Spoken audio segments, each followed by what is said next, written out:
बाबा साहब ने वोट का अधिकार आप खुद को राजा बनने के लिए दिया है, किसी और को राजा बनाने के लिए नहीं। 2024 पार्लियामेंट की इलेक्शंस हम सभी लोगों ने देखी।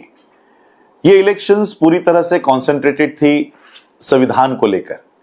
एक पार्टी बीजेपी कह रही थी कि हम संविधान हटाने जाने वाले हैं और संविधान हटाने के लिए 400 पार का नारा उन्होंने दिया था।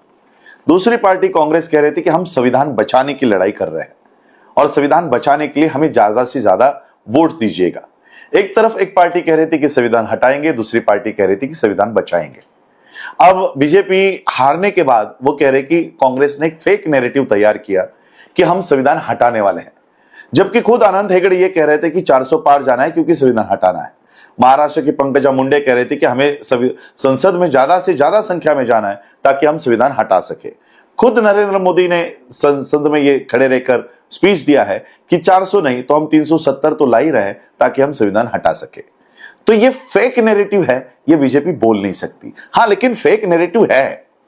फेक नैरेटिव ये है कि कांग्रेस जो कह रही थी कि हम संविधान बचाने के लिए जाने वाले हैं, ये फेक नैरेटिव है। बीजेपी को संविधान हटाना है, ये 100% सच है, लेकिन कांग्रेस को संविधान बचाना है, ये भी उतना सच नहीं है, क्योंकि मेरे पास उसके सबूत है।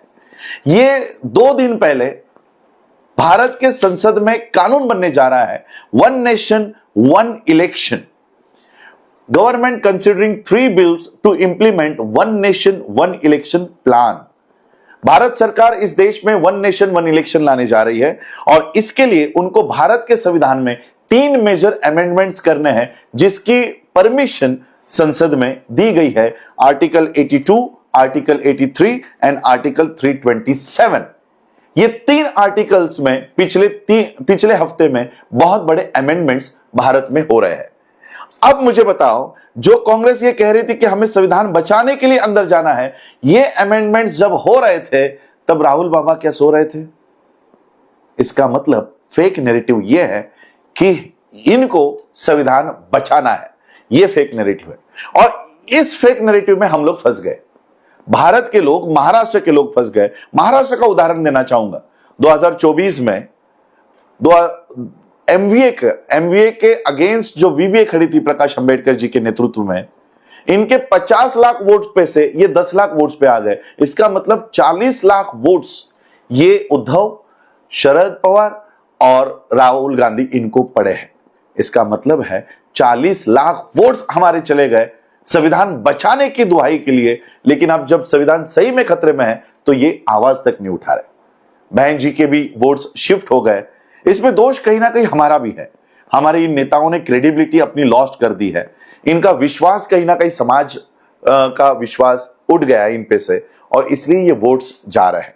और इसलिए मैं आज फिर से हमारे समाज के वोट्स हमारे ही पार्टी में आए, ना इस इंडी ना एमवीए के लिए जाए और हमारे वोट्स का रिप्रेजेंटेशन में तब्दील हो। इसके लिए आज मैं बाबा साहब के रिपब्लिकन पार्टी ऑफ इंडिया को फिर से रिवाइव करके इस पॉलिटिकल मूवमेंट को अपने हाथ में लेने की मुहिम कर रहा हूं। जो विश्वास अपने बहन जी पे दिखाया, मेरे चाचा जी पे दिखाया, मैं चाहता हूं कि यह विश्वास एक बार आप मेरे पे दिखाए।